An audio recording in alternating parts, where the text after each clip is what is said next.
so far medyo alam naman ng publiko na yung naging role ni Alice Guo, pero in the bigger scheme of things, gaano ba kalaking karakter ito si Alice Guo doon sa sindikato na binabanggit ninyo?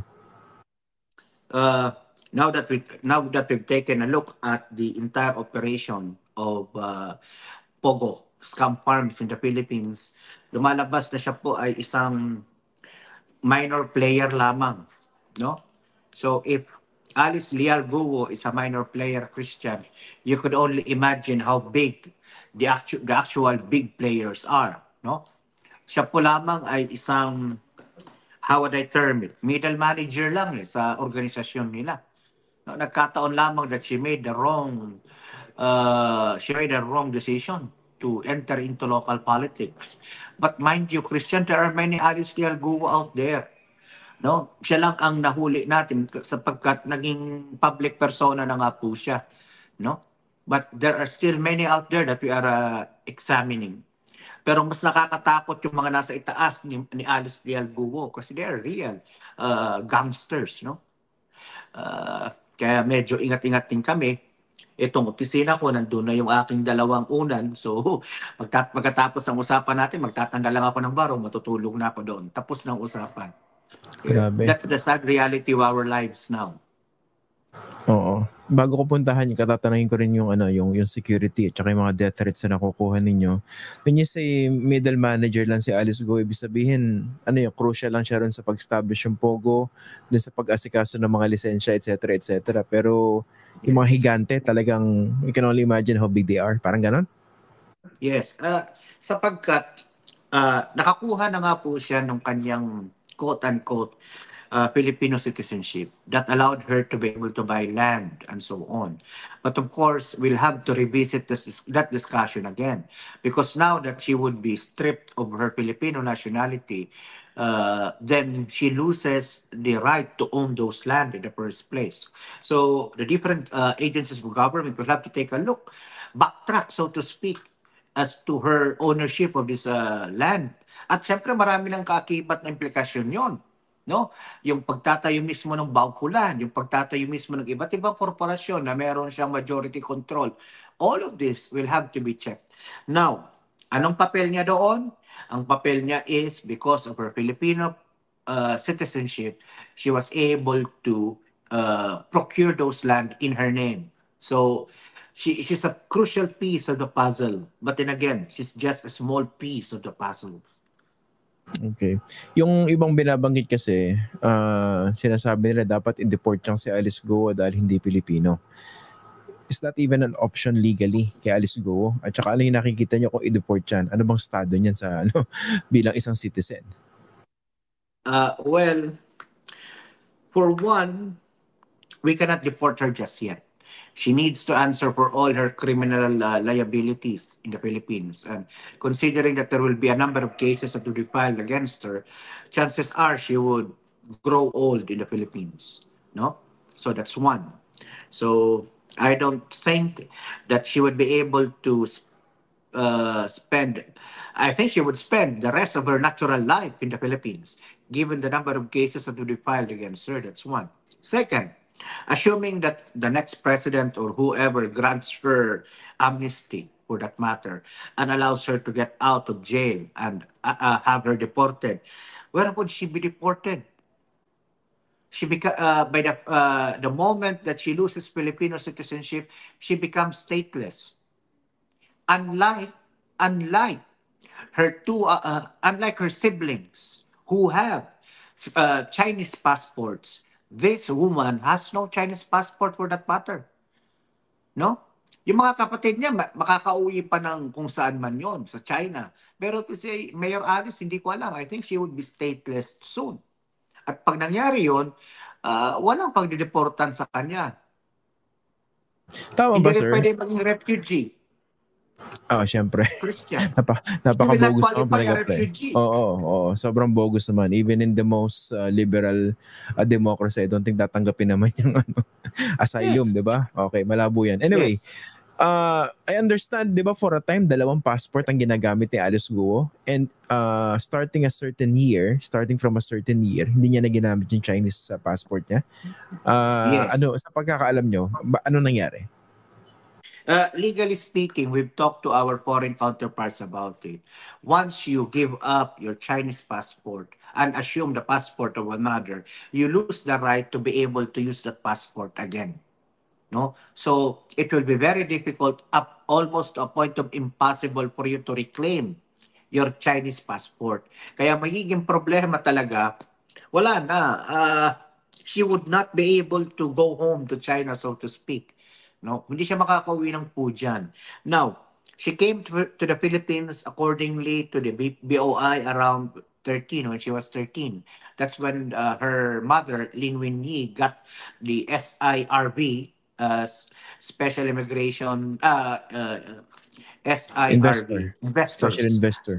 Special Investors Residency Visa. So nung nakuha niyo yung SIRB, dependent na doon si Guwa Ping. So by that time, na nakuha nila yon, wala na, no? So until the time that she reached 19, that's when she totally gave up her quote-unquote Chinese passport. 19.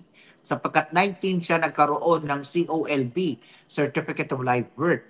At sabi nga niya, yung tatay niya ang nag-asikaso lahat nun. So, thereabouts. Noong una, kala natin 17. Pero nung subsequent Senate hearing, 19 pala na siya noon. Nung nakuha yung kanyang COLB at nakuha yung kanyang Filipino passport. So, masalimot itong ano na ito, yung episode na ito, itong drama episodes na ito. Ang alam lang ng PAOK ay papapanagutin po namin siya sa ngalan ng ating Estado, sa ngalan ng ating gobyerno, sa kanyang pambababoy at pambabastos dito sa ating mga sistema dito sa Pilipinas. O nga, isa rin yung iniisip ko yan, sir, no? Parang napaka-brazen ng ginawa nila. Hindi ba nila na-realize na eventually this would be find out? Kasi may documentary evidence, di ba? Tulad nung nakita nyo, di ba kayo tumuraba ako niyan? O merong special investors resident visa. May record yun, di ba? Tapos apparently meron siyang larawan po ba? Or biometric? Sa NBI. Oo. Meron siyang biometric sa Oo. may biometric sa BOI, may biometric sa NBI. So na-compare nung dalawa 'yon. Ibig sabihin napaka-brazen nila to even do this. Parang inisip nila, hindi kami mahuli rito. Because Christian, obviously other people got away with it. No? So Okay. if other people got away with it, they were thinking that they would get away with it too. So ngayon, yun ang hahanapin natin.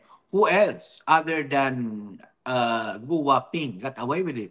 We need to take a look at our documents, no? Kasi delikado ito. Remember, I don't know if I told you the last time that we were together on your show, merong 4 na Chinese nationals who got caught with Filipino passports in Bangkok, Thailand. Remember?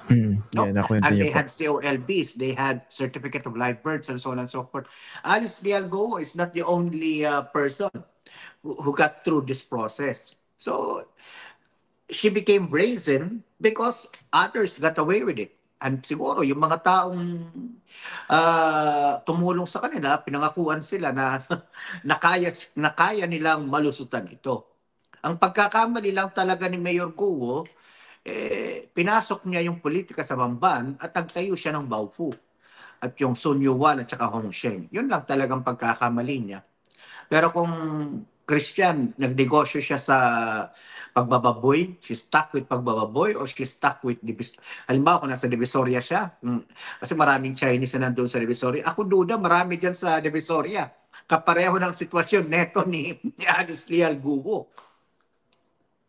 Yung pagkakamali nila, pinatakbo siya sa politika. Pero I surmise, baka sobrang laki kasi nung return yan, diba? Sobrang importante ng pagtatayo ng hub na yan eh. Kaya kinailangan nila isang Alice Guo, hindi po ba? Yes, I think so too. Okay.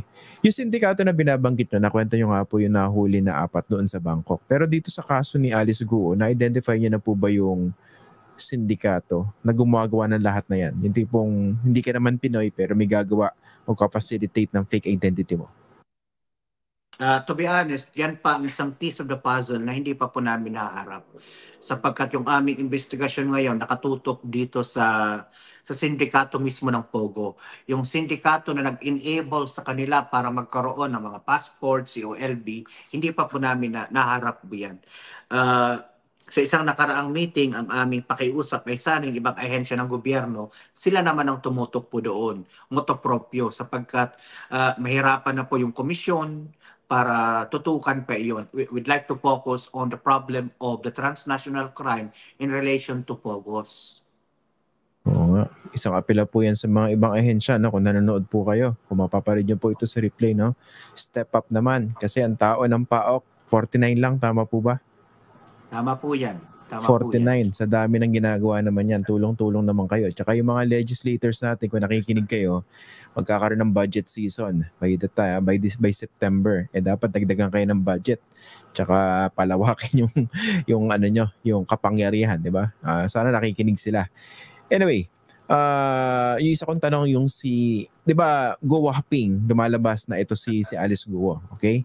Tapos, Yes. she presented herself as Alice Leal Guo. Pero may Yes. lumalabas na impormasyon na mukhang meron totoong Alice Leal Guo at kinuha o inassume yung identity na yon nitong si Guo Huaping. Tama po ba? Yes. Yeah, apparently so. Kung ako yung babae yun, kakasuhan ko ng identity theft. Ito si Guo Huaping, no? Isa pang kaso po yan. Pero tama po kayo.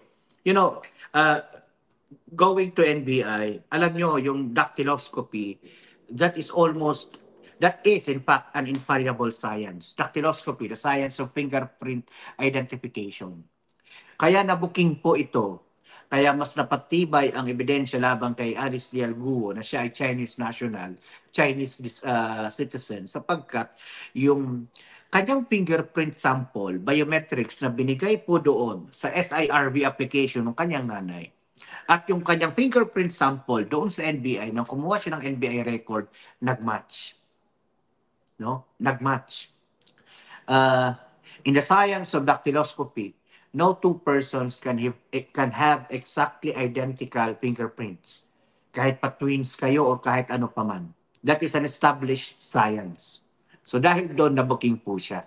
No? So si Alice Leal Guo na tunay na tao, yung tunay na Filipina, sana mahanap na po siya ng NBI, ng Senado at kung sino pa man. Because to be honest, interesado din po kami. Kaya lang gawa ng kulang nga po kami ng tao, resources, hindi na po namin pinagtuunan ng panahon yung paghahanap doon kay Alice Leal Guo.